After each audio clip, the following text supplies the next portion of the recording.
Hello friends, this is your highway engineering subject. Okay, we will see today highway engineering. आता आपण हा third सेमेस्टरचा subject आहे तुमचा, ठीक आहे. हायवे इंजिनिअरिंग तुम्हाला थर्ड सेमेस्टरमध्ये सध्या 4 ते 5 सब्जेक्ट आहेत, त्याच्यापैकी आपण आज हायवे इंजिनिअरिंग स्टार्ट करतो, ठीक आहे. आता आवाजाचा थोडा प्रॉब्लेम असेल तर मग तुम्ही हेडफोन वापरू शकता, ठीक आहे. तर आपण स्टार्ट करू हायवे इंजिनिअरिंग, ठीक आहे. तर हायवे इंजिनिअरिंग हा बेसिकली ट्रान्सपोर्टेशन इंजिनिअरिंगचा पार्ट आहे, ठीक आहे. ट्रान्सपोर्टेशन इंजिनिअरिंगमध्ये तुमचे 4 पार्ट येतात. First one roadway engineering, railway engineering, waterway engineering and airway engineering, ठीक आहे. त्याच्यापैकी आता जी आय स्कीम आहे तुमची, त्याच्यामध्ये हायवे इंजिनिअरिंग हा पार्ट सेपरेट केलेला आहे, ठीक आहे. अगोदरची जी स्कीम होती त्याच्यामध्ये ट्रान्सपोर्टेशन इंजिनिअरिंग हा सब्जेक्ट होता, त्याच्यामध्ये तुमचे 4ही पण पार्ट इन्क्लूड होते, waterway, airway, highway and railways, ठीक आहे. तर आय स्कीममध्ये त्यांनी हायवे इंजिनिअरिंग हा सेपरेट आउट केलेला आहे. तर याच्यावरून तुमच्या हे लक्षात येईल की हायवे इंजिनिअरिंग सेपरेट करणं म्हणजे त्याच्यामध्येच त्याचा इम्पॉर्टन्स आहे. तो का सेपरेट केलेला आहे, तर तो तेवढा इम्पॉर्टन्स आहे कारण तुम्ही जर जनरली बघताल तर इंडियामध्ये रेल्वे किंवा वॉटरवे, एअरवे ह्या तिन्ही ट्रान्सपोर्टेशनपेक्षा रोडवे जास्त प्रेफर केला जातो, ठीक आहे. कारण रोडवे हा तुम्हाला डोअर टू डोअर सर्व्हिस देतो. आता रेल्वे जर कंपॅरिझनमध्ये तुम्ही स्टडी केला तर रेल्वे सुद्धा इंडियामध्ये व्हास्ट याच्यामध्ये ट्रॅफिक केलं जातं, परंतु रोडवेचा एक इम्पॉर्टन्स किंवा बेनिफिट हा आहे की तो डोअर टू डोअर सर्व्हिस तुम्हाला देणार, ठीक आहे. रेल्वे तुम्हाला फक्त रेल्वे स्टेशनपर्यंत पोहोचवते, पण रोडवे हा तुम्हाला डोअर टू डोअर सर्व्हिस देतो. त्यामुळं इंडियामध्ये रोडवे किंवा हायवेज हे जास्त प्रेफर केले जातात as compare to your other 3 modes, okay. So today we will start the unit first. So unit first is your overview to highway engineering. Just is overview.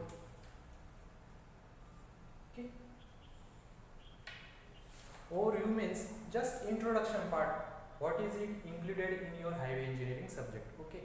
So today we will discuss about it. So first part is importance of highway engineering. What is the importance of this particular subject? Okay. We will see. First one role of transportation in India. आता transportation मीडियामध्ये तुमचे जे 4 modes आहेत, ठीक आहे, railway, roadway, air, okay. So first of all we will see this part, importance of highway engineering. आता importance of highway engineering किंवा मग रोडवेचा काय इम्पॉर्टन्स आहे भारतामध्ये, ठीक आहे. आता कारण भारतामध्ये जर तुम्ही रोल बघितला ट्रान्सपोर्टेशनचा, ठीक आहे, आता ट्रान्सपोर्टेशनमध्ये पर्टिक्युलरली हायवेचा किंवा रोडवेचा जो इम्पॉर्टन्स आहे त्याच्यामध्ये तुम्हाला हे जे कीवर्ड्स आहेत, ठीक आहे, दीज आर दी कीवर्ड्स. आता तुम्हाला जर क्वेश्चन विचारतात डिप्लोमामध्ये विचारलेला हा क्वेश्चन की role of transportation in India, write a short note in, ठीक आहे. तर त्याच्यामध्ये फक्त कीवर्ड्स लक्षात ठेवायचे आहेत तुम्हाला आणि त्यानुसार तुमचं ॲन्सर यायला पाहिजे. असं तुम्हाला म्हणजे पर्टिक्युलरली तो पूर्ण पॅरेग्राफ लर्नच पाहिजे असं काही आवश्यकता नाही आहे, ठीक आहे. तर त्याच्यामध्ये तुम्ही फक्त कीवर्ड्स लक्षात ठेवा आणि त्याच्यावरून तुम्ही त्याच्यावर नोट लिहू शकता, रोल ऑन ट्रान्सपोर्टेशन, ठीक आहे. तर त्याच्यामध्ये फर्स्ट ऑफ ऑल इंडस्ट्री, ठीक आहे. आता मग इंडस्ट्रीमध्ये ट्रान्सपोर्टेशनचा काय रोल आहे किंवा ट्रान्सपोर्टेशन कसं मदत करतं इंडस्ट्रीसाठी. आता इंडस्ट्रीमध्ये जर तुम्ही कोणचं सेलिंग करताय, मार्केटिंग करताय किंवा प्रोडक्शन करताय वेगवेगळ्या युनिटचे, ठीक आहे. आता आपल्याकडे ज्या MIDCsमध्ये कंपन्या असतात त्यांच्यामध्ये जे प्रोडक्ट्स तयार करतात त्यांना ग्राहकापर्यंत, कस्टमरपर्यंत जर तुम्हाला पोहोचवायचं आहे तर त्याच्यासाठी तुम्हाला वाहतूक ही महत्त्वाची आहे आणि त्याच्यासाठी हायवे लागतील, बरोबर. त्याच्यासाठी तुम्हाला रोडवेज किंवा हायवे लागतात. हा तुमचा पहिला इम्पॉर्टन्स आहे, ठीक आहे. त्यानंतर ॲग्रिकल्चर. ॲग्रिकल्चर सर्वांना माहिती आहे इंडियामध्ये 60 ते 65 जे पीपल आहे ती ॲग्रीवर अवलंबून आहे, ठीक आहे, ती शेतीवर अवलंबून आहे. तर शेतीचे जे प्रोडक्ट्स तुम्ही हे करतात, उत्पादन घेतात शेतकरी, तर तो बाजारपेठेपर्यंत पोहोचवण्यासाठी किंवा ग्राहकापर्यंत पोहोचवण्यासाठी सुद्धा तुम्हाला रोडवे किंवा हायवेची आवश्यकता भासते, ठीक आहे. तर हा सुद्धा त्याच्यातला एक इम्पॉर्टन्स आहे. तर हे फक्त कीवर्ड्स आहेत, तुम्हाला फक्त कीवर्ड्स लक्षात ठेवायचे, त्याच्यावरून तुम्ही त्याला एक्सपांड करू शकता किंवा डिस्क्राईब करू शकता, ठीक आहे. नेक्स्ट वन आहे गुड्स. गुड्स मीन्स मटेरियल्स, ठीक आहे. मटेरियल्स जे असतात आता सिव्हिल इंजिनिअरिंग बद्दल जर बोलायचं झालं तर सिव्हिल इंजिनिअरिंग कन्स्ट्रक्शन ॲक्टिव्हिटीजमध्ये तुम्हाला कोणतंही कन्स्ट्रक्शन करता वेळेस मटेरियल अवेलेबल करून द्यावं लागतं लेबरला, ठीक आहे. तर ते मटेरियल अवेलेबल करून देण्यासाठी तुम्हाला पुन्हा रोडवेची गरज भासणार, ठीक आहे. तुम्ही म्हणजे डोक्यावर तर नाही आणू शकत प्रत्येक मटेरियल, ठीक आहे. त्याच्यासाठी तुम्हाला रोडवेची आवश्यकता भासणार, ठीक आहे. नेक्स्ट आहे ह्युमन बिईंग्स. आता ह्युमन बिईंग्स आपण स्वतः, आपल्याला जर आपल्या गावापासून तालुक्याला जायचं आहे, जिल्ह्याला जायचं आहे, दुसऱ्या राज्यात जायचं आहे, ठीक आहे. तर त्यासाठी आपण काय प्रेफर करणार? रोडवेज, ठीक आहे. तर हा सुद्धा एक त्याचा इम्पॉर्टन्स आहे. त्यानंतर इकॉनॉमी. इकॉनॉमीशी रिलेशन कसं आहे इम्पॉर्टन्सचं, की जर समजा तुमचा जो प्रोडक्ट आहे किंवा जो सेलिंग तुम्हाला करायचं आहे, जे तुमचं उत्पादन तुम्ही घेतलेलं आहे, ठीक आहे, तर ते कस्टमरपर्यंत जर पोहोचवायचं आहे तर तुम्हाला रोडवे लागतील. आणि ते जर पोहोचलं तरच तो जो प्रोड्युसर आहे किंवा उत्पादन करता आहे त्याला त्याचा हमी भाव भेटेल किंवा मग त्याला जी अमाऊंट पाहिजे ती त्याला भेटते, ठीक आहे. तर ती जर अमाऊंट भेटली तरच तो व्यक्ती किंवा तो पर्टिक्युलर व्यक्ती श्रीमंत होऊ शकतो किंवा त्याच्याकडे पैसा येऊ शकतो. तर अशा प्रकारे तो इकॉनॉमी डेव्हलप तुम्ही करू शकता, ठीक आहे. तर हे झाले तुमचे कीवर्ड्स. जर role of transportation in India याच्यावर जर तुम्हाला रिपोर्ट लिहायला आला किंवा शॉर्ट नोट लिहिण्यासाठी जर विचारली एक्झाममध्ये तर तुम्ही हे कीवर्ड्स वापरून त्याला डिस्क्राईब करू शकता, ठीक आहे. त्यानंतर हे काही 2-3 मुद्दे मी इथं लिहिलेले आहेत ते पण तुम्ही त्याच्यामध्ये इन्क्लूड करू शकता. डेव्हलपमेंट ऑफ रुरल एरिया, ठीक आहे. आता आपण बघतो रुरल एरियाजमध्ये जनरली रोड्स हे प्रॉपरली डेव्हलप नसतात, ठीक आहे. तर ते जर प्रॉपरली आपण डेव्हलप केले तर जे शेतकरी वर्ग आहे आपला त्यांच्यासाठी रोड्स जर अवेलेबल करून देता आले तर त्यांचाही त्याच्यामध्ये बेनिफिट आहे आणि त्यांची पण इकॉनॉमी तिथून सुधरू शकते. त्याच्यासाठी इम्पॉर्टन्स हा रुरल एरियामध्ये आजच्या डेटमध्ये जास्त आहे, ठीक आहे. तर त्यासाठी आपण तिकडे पण लक्ष देणं गरजेचं आहे. Next point will be road links between village and market centres, okay. आता विलेजपासून मार्केट सेंटरपर्यंत जर आपल्या शेतकरी वर्गाला जायचं आहे तर आपण आज बघतो खेडेगावांमध्ये प्रॉपरली रोड्स हे मेंटेन नसतात, ठीक आहे. तर ते मेंटेन करणं सुद्धा गरजेचं आहे जेणेकरून शेतकरी वर्गाला मार्केट प्लेसेसपर्यंत पोहोचणं इझी होईल, ठीक आहे. तर तो एक महत्त्वाचा मुद्दा तुम्ही तुमच्या शॉर्ट नोटमध्ये इन्क्लूड करू शकता. आणि last one, about 40% of revenue invested in maintenance.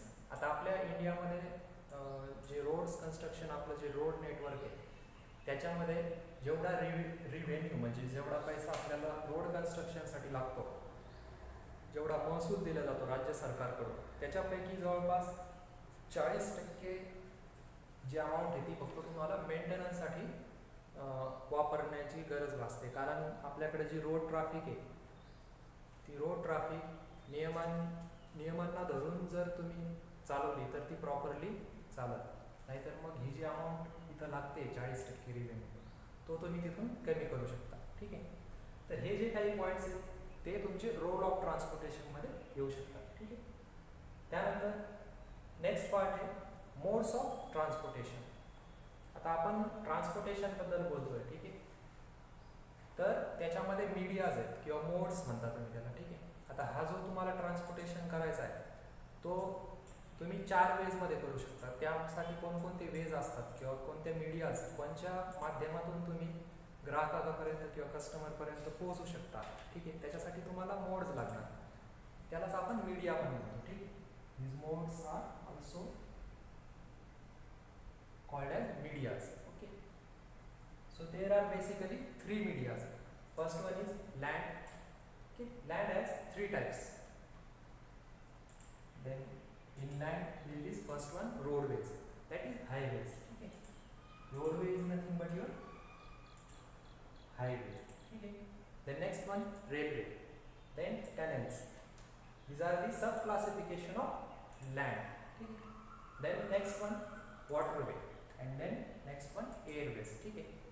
आता हे आपण हे जे क्लासिफिकेशन आहे किंवा हे जे मीडियाज आहेत, ठीक आहे, हे आपण आता डिटेल्समध्ये इथं बघू. त्याच्यामध्ये फर्स्ट वन आहे रोडवे, ठीक आहे. Roadway you can call it as highway.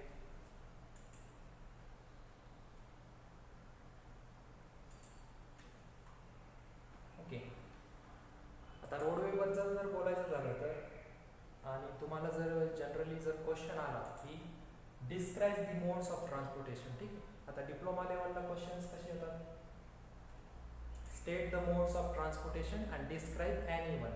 ठीक आहे. तर त्यामध्ये तुम्ही roadway, railway, tunnels, waterway, airway याच्यापैकी कोणताही एक तुम्ही डिस्क्राईब करू शकता. ठीक आहे.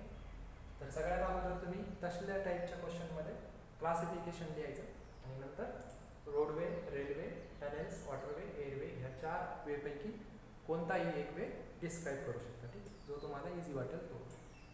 So we will see first one, roadway. आता रोडवेबद्दल जी जनरल इन्फॉर्मेशन आहे ती तुम्ही तिथं पुट डाऊन करू शकता. ठीक आहे. आता ह्या ज्या काही की पॉईंट्स आहेत हे तुमच्या डिस्क्रिप्शनमध्ये आले पाहिजे, ते तुम्ही नोट डाऊन केलेले आहेत. ठीक आहे. तर त्याच्यामध्ये पहिला पॉईंट आहे, roadway gives you door to door service. Okay. Door to door service means you can reach up to the door of your destination. ठीक आहे. त्याच्यामुळे तुम्हाला मॅक्सिमम फ्लेक्झिबिलिटी ही रोडवेमध्ये सापडते. ठीक आहे. आता तुम्ही याच्या कम्पॅरिझनमध्ये जर रेल्वे, टनेल्स, वॉटरवे, एअरवे यांचा जर विचार केला, ठीक आहे, ह्या सर्व्हिसेस आहेत, हे मोड्स पण अवेलेबल आहेत, परंतु यांच्यामध्ये डोअर टू डोअर सर्व्हिस तुम्हाला भेटणार नाही. ठीक आहे. म्हणजे फॉर एक्झाम्पल आता तुम्ही जर रेल्वे स्टेशनवर गेल्या औरंगाबादच्या, ठीक आहे, तर तुम्हाला समजा मनमाड जंक्शनला जायचं, तर मनमाड जंक्शनला जाण्यापर्यंतच तुम्हाला रेल्वे सोडेल. ठीक आहे. तिथून पुन्हा तुम्हाला रोडवेनीच प्रवास करायचा आहे. ठीक आहे. त्यामुळं रेल्वे ही तुम्हाला तुमच्या दारापर्यंत डायरेक्ट सोडत नाही. ठीक आहे. तर हा एक बेनिफिट आहे रोडवेचा. ठीक आहे. त्यानंतर रोडवे थ्रू तुम्ही मोटर व्हेकल्स पण घेऊ शकता. ठीक आहे. जे तुम्ही बाकी मीडियामध्ये वापरू नाही शकत. ठीक आहे. एअरवेमध्ये म्हणा किंवा टनेल्समध्ये म्हणा. ठीक आहे. तर त्यासाठी बाईक्स पण तुम्ही यूज करू शकता, जेणे अफोर्डेबल असतं बऱ्याच लोकांना. ठीक आहे. तर तो एक त्याचा बेनिफिट आहे. तर हे जे बेनिफिट्स आहेत, ते जनरली जे बेनिफिट्स तुमच्या लक्षात येतात ते तुम्ही तिथं एक्झाममध्ये नोट डाऊन करू शकता. ठीक आहे. हे काही म्हणजे हार्ड रूल्स नाही, हेच पाहिजे, हे फक्त की पॉईंट्स आहेत. हे त्याच्यामध्ये जर तुम्ही मांडले तर तुमचं आन्सर हे बेनिफिशियल असतं किंवा मग तुम्हाला मार्क्स वगैरे व्यवस्थित भेटू शकतात. ठीक आहे. त्याच्यामध्ये नेक्स्ट पॉईंट आहे इमिशन ऑफ पोल्युटंट. आता रोडवेचा एक डिसएडव्हान्टेज काय आहे की इमिशन ऑफ पोल्युटंट.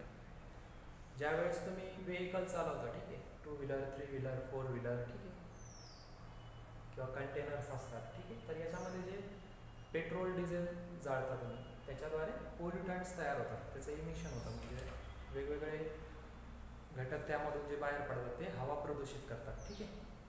तर तो एक त्याचा डिसएडव्हान्टेज आहे. आपण आज बघतोय की ट्रान्सपोर्टेशनमध्ये व्हेकल्स वाढल्यामुळे बरंच प्रदूषण, कार्बन डायऑक्साईड, कार्बन मोनॉक्साईड तिथून रिलीज होतो आहे. ठीक आहे. तर तो एक त्याचा डिसएडव्हान्टेज तुम्ही मांडू शकता. ठीक आहे. त्यानंतर पेट्रोल कन्झम्पशन सुद्धा जास्त लागतं. पेट्रोल, डिझेल तुम्हाला अवेलेबल करून द्यावं लागतं जर तुम्ही एवढे व्हेकल्स चालवत आहे. ठीक आहे. तर गव्हर्नमेंटवर तो एक रिस्पॉन्सिबिलिटीचा पार्ट आहे की पेट्रोल, डिझेल अवेलेबल करून द्यावं लागतं. ठीक आहे. त्यानंतर आहे रेल्वेज. रेल्वे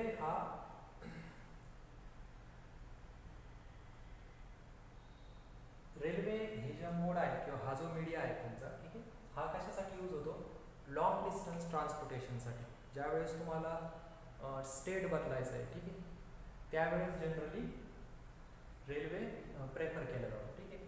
त्याच्यासाठी तुम्ही हे जे काही की पॉईंट्स मी इथं लिहिलेले आहेत ते तुम्ही त्याच्यामध्ये नोट डाऊन करू शकता. हे काही हार्ड रूल्स नाही आहेत, हा पार्ट त्याच्यामध्ये आलाच पाहिजे, परंतु हे की पॉईंट्स जर तुम्ही लक्षात ठेवले तर याला तुम्ही डिस्क्राईब करून एक्झाममध्ये देऊ शकता. ठीक आहे. So first one, long distance transportation of goods and passengers. ठीक आहे. पॅसेंजर्स आणि गुड्स तुम्ही लॉंग डिस्टन्ससाठी रेल्वेला प्रेफर करू शकता. ठीक आहे. नेक्स्ट आहे large number of passengers and goods at a time. आता रेल्वेचा आणखी एक बेनिफिट काय आहे की लार्ज क्वांटिटी ऑफ पीपल और large quantity of your goods, materials, ठीक आहे, ते तुम्ही ट्रान्सपोर्टेशन मॅक्सिमम क्वांटिटीमध्ये ॲट अ टाइम करू शकता. ठीक आहे. आता तुम्ही बघाल रेल्वेला किती डबे वगैरे असतात, ठीक आहे, तर त्याच्यामध्ये तुम्ही मास क्वांटिटीमध्ये पॅसेंजर्स आणि गुड्स ट्रॅव्हल करू शकता. तो एक त्याचा डिसएडव्हान्टेज आहे. ठीक आहे. Then biggest employer in India. ठीक आहे. Railway is the biggest employer in India. Employee जे आहेत म्हणजे गव्हर्नमेंट सर्वंट जे असतात, ठीक आहे, ते रेल्वेमध्ये पण इंडियामध्ये सगळ्यात जास्त आहे, ठीक आहे. तर रेल्वे जे डिपार्टमेंट आहे, इंडियन रेल्वेज हे जे डिपार्टमेंट आहे, हे सेंट्रल लेवलचं डिपार्टमेंट आहे. तिथं तुम्हाला जेई पासून तुम्ही जॉब वगैरे जर करू शकता, जर तुम्हाला फ्युचरमध्ये जॉब करायचा असेल रेल्वेमध्ये, तर it is a good opportunity for you, ठीक आहे. So this is the biggest employer in India. हा क्वेश्चन जनरली SSC जेईची जी एक्झाम असते, ठीक आहे, SSC जेईचा जो पेपर झाला होता 2015 मध्ये, ठीक आहे, तर 2015 मध्ये हा क्वेश्चन विचारलेला आहे SSC जेई लेवल, ठीक आहे. तर हे जे पॉईंट्स आहेत, हे जे आता तुम्ही आपण हा जो पॉईंट इथं मांडलेला आहे तो तुम्ही नोट डाऊन करू शकता, ठीक आहे. कारण आता आपल्यामध्ये असे पण काही विद्यार्थी असतात जे डिप्लोमा झाल्यानंतर लगेचच गव्हर्नमेंट जॉबसाठी ट्राय करतात, ठीक आहे, स्टेट लेवल किंवा सेंट्रल लेवलला. तर त्यामध्ये जी तयारी ज्यांना करायची आहे किंवा गव्हर्नमेंट जॉबमध्ये जायचं आहे, गव्हर्नमेंट सेक्टरमध्ये जायचं आहे, ठीक आहे, त्या लोकांनी असे पॉईंट्ससुद्धा वेगळ्या प्रकारे तुम्ही नोट डाऊन करू शकता, ठीक आहे. तर हा क्वेश्चन तुम्हाला ऑलरेडी SSC जेईमध्ये आलेला आहे, तर तो तुम्ही नोट डाऊन करू शकता, ठीक आहे. त्यानंतर रेल्वेमध्ये तुम्ही आणखी काय डिस्क्रिप्शन करू शकता की त्याचे जे गेजेस असतात, ठीक आहे, रेल्वेचे जे गेजेस असतात. आता आपल्या ओके, आता रेल्वेचा जो पार्ट तुम्ही जर एक्झाममध्ये विचारला तर तुम्ही त्यामध्ये गेजेस जे असतात, गेजेसची विड्थ सुद्धा तुम्ही तिथं मेन्शन करू शकता, ठीक आहे. आता हे जे पॉईंट्स हे जर तुम्ही इन्क्लूड केले तर जो पेपर चेकर असतो त्याला असं लक्षात येतं की तुम्हाला बेसिक कन्सेप्ट्स पण तुमचे क्लिअर आहे, ठीक आहे. आता जनरली मुलं ज्यावेळेस पेपर लिहितात त्यावेळेस ह्या गोष्टी त्याच्यामध्ये नमूद नाही करत, ठीक आहे. तर हे काही पॉईंट्स आहेत, त्याच्यामध्ये जर तुम्ही पॉईंट आउट केले तर तुमचं इम्पॅक्ट पडतो पेपर चेकरवर, ठीक आहे. त्यासाठी हे काही पॉईंट्स आहेत ते तुम्ही नोट डाऊन करू शकता. त्याच्यामध्ये पहिला आहे BG. BG means broad gauge, ठीक आहे.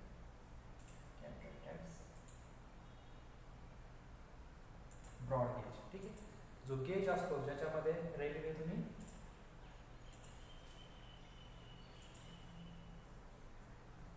ठीक आहे, this is suppose your track of railway, ठीक आहे. सो हा जो ट्रॅक आहे, ही जी विड्थ असते ट्रॅकची, ठीक आहे, याला काय म्हणतात गेज, ठीक आहे. तर हा जो गेज आहे हा 3 प्रकारे तिथं अवेलेबल करून देऊ शकता तुम्ही रेल्वे ट्रॅकवर, ठीक आहे.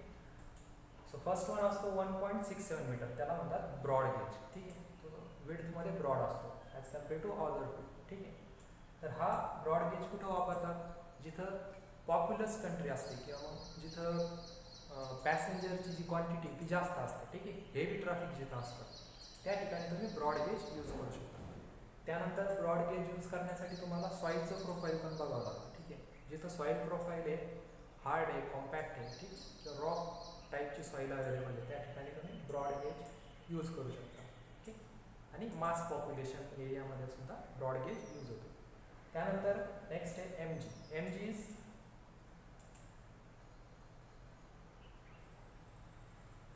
मीटर गेज, ठीक आहे.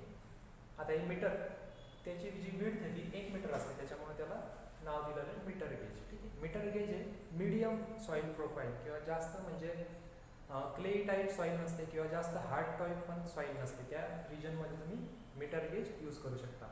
त्यानंतर मास पॉप्युलेशन ज्या ठिकाणी नाही आहे, ठीक आहे, मीडियम पॉप्युलेशन आहे, मीडियम पॉप्युलेटेड एरिया आहे, त्या ठिकाणी तुम्ही मीटर गेज यूज करू शकता, ठीक आहे.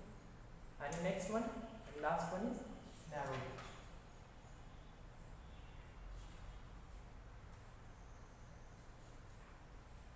Narrow, okay. नॅरो मीन्स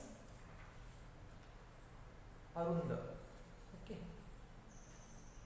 जे जास्त विड्थमध्ये मीटर गेजपेक्षा सुद्धा कमी असतं, ठीक. त्यामुळे त्याचं जी विड्थ आहे ती किती आहे 0.76 मीटर, ठीक आहे. तर हे जनरली कुठे यूज होतं, जिथं तुमचं माउंटन एरिया आहे, ठीक आहे, किंवा मग जम्मू काश्मीर एरिया सारख्या ठिकाणी, ठीक आहे, जिथं पर्वतरांगा वगैरे असतात, ठीक आहे, किंवा सॉईल प्रोफाईल हे वॉटरही असतं, वॉटर अवेलेबल असू शकतं, मॉइश्चर्ड सॉईल असू शकते, ठीक आहे. त्या ठिकाणी सुद्धा तुम्ही नॅरो गेज यूज करू शकता, ओके. तर these are the basically 3 types of gauges which you have to prefer for your tracks on railway, okay.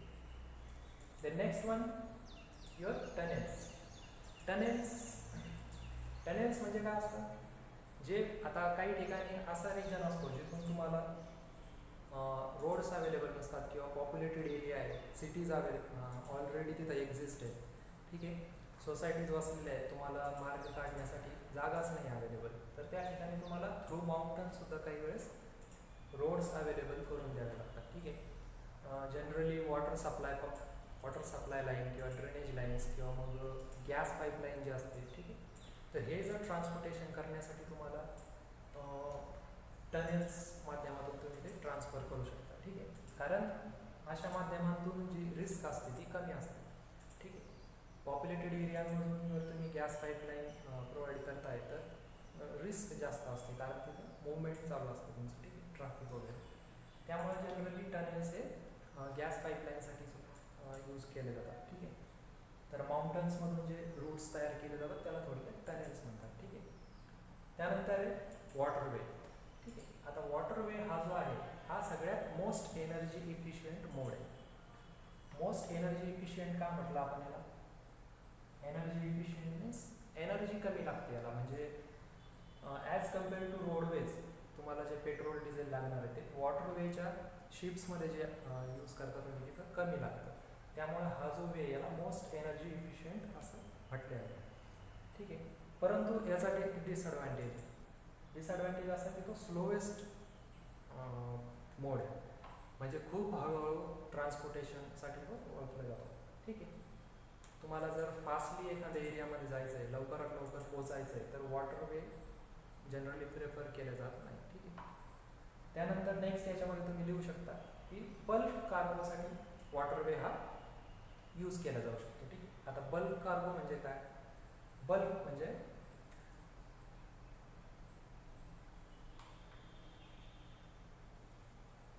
मास क्वांटिटीमध्ये जर मटेरियल आहे कार्गो अवेलेबल आहे, ठीक आहे, खूप मटेरियल तुम्हाला वेगळ्या देशामध्ये किंवा राज्यामध्ये पाठवायचं आहे, तर त्यासाठी तुम्ही वॉटरवे हा यूज करू शकता, ठीक आहे. कारण हे जे चार्जेस आहेत ते कमी लागतात तिथं आणि huge quantity of material you can prefer on this particular mode of transportation, ठीक आहे. त्यासाठी वॉटरवे हा जनरली प्रेफर केला जातो. And final one is your airway. Airway is the fastest way, ठीक आहे. आता आपल्याला सगळ्यांनाच माहिती आहे, जर तुम्हाला देशाच्या बाहेर जायचं आहे तर रेल्वेने शक्य नाही, कारण रेल्वे नेटवर्क फक्त त्या कंट्रीमध्येच अवेलेबल असतं, ठीक आहे. जर तुम्हाला फॉरेनमध्ये ट्रॅव्हल करायचं आहे तर त्यासाठी तुम्ही एअरवेज प्रेफर करणार, ठीक आहे. आणि एअरवे हे सगळ्यात फास्टेस्ट मोड, ठीक आहे. तर त्या ठिकाणी तुम्ही एअरवे कन्सिडर करू शकता, ठीक आहे. आता हे जे मोड्स बघितले आपण याच्यामध्ये, ठीक आहे, मोड्स ऑफ ट्रान्सपोर्टेशनमध्ये roadways, railways, tunnels, waterway, airway, ठीक आहे. याच्यामध्ये जर तुम्हाला ट्रान्सपोर्टेशन इन इंडिया और importance of transportation in India और role of transportation in India याच्यावर कोणताही प्रकारचा जर क्वेश्चन आला तर त्याच्यामध्ये तुम्हाला याची डेफिनेशन, ठीक आहे, हायवेची डेफिनेशन किंवा मग हायवेचं जे इम्पॉर्टन्स आहे ते तुम्ही तिथं लिहू शकता. त्यानंतर मोड्स ऑफ ट्रान्सपोर्टेशन याच्यावर जनरली क्वेश्चन बऱ्याच वेळेस विचारलेला आहे, मोड्स, ठीक आहे. तर त्याच्यामध्ये सगळ्यात अगोदर हे क्लासिफिकेशन महत्त्वाचं आहे, आणि क्लासिफिकेशन केल्यानंतर कोणताही एक वे, रोडवे, रेल्वे किंवा वॉटरवे किंवा एअरवे याच्यापैकी कोणताही एक वे तुम्ही तुमच्या पद्धतीनं एक्सप्लेन करू शकता, ठीक आहे. So this is the best way of your answering to such type of questions, okay. So this is the basic part of your highway engineering, ठीक आहे. आता बाकीचा जो पार्ट आहे तो आपण हळूहळू पुढच्या लेक्चर्समध्ये बघू, ठीक आहे. आता याच्यासाठी तुम्ही रेफरन्स बुक जर बघत असाल तर त्याच्यासाठी हे रेफरन्स बुक तुम्ही रेफर करू शकता, ठीक आहे. बुकची लँग्वेज वगैरे इझी टू मीडियम लेवलची आहे, तुम्ही रेफर करू शकता, ठीक आहे. हायवे इंजिनिअरिंग, ऑथरचं नाव S.K. Khanna and C.G. Justo, ठीक आहे. So this book you can prefer for this particular subject.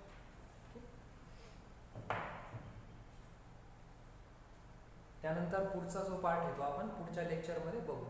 आता याच्यामध्ये कोणाला काही शंका असतील, काही समजलं नसेल तर तुम्ही खाली कॉमेंट करू शकता किंवा कंप्लेंट्स लिहू शकता. ठीक आहे, त्याच्यावर आपण नंतर पुन्हा डिस्कस करू. Okay, so we will end this particular session here, and as we all know, the corona is going on everywhere, so